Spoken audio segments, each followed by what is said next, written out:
Hello everyone, স্বাদের video তোমরা সবই দেখে নিয়েছো। আর আজকে আমার বাড়ি যাওয়ার পালা। শনিবার শুক্রবার স্বাদ হয়েছে, শনিবার যেতে পারিনি বলে আজ রবিবার 27 তারিখ বাড়িতে যেতে হবে শ্বশুর বাড়িতে। তো সবাই এখানে বসে আছে, কাকিমা, মা, জেঠিমণি, দিদা, আমার দিদা, আরও জেঠির মায়ের মা, মানে এটাও একটা দিদা হয়। আর সবাইয়েরও মন খারাপ, কারণ এই অবস্থায় কারোরই বাপের বাড়ি থেকে যেতে ভালো লাগে না বা মন চায় না। আর যাদের কাছ থেকে আসি তাদেরও তো ভালো লাগে না। আমার মা তো কান্নাকাটি করছিল, কিন্তু সেগুলো আমি ভিডিওতে দেখাইনি বা দেখাতে চাইও না কখনো কখনো।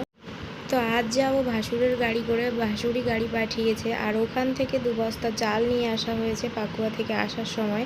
এই চালটা খেতে খুব ভালো, ওই জন্য।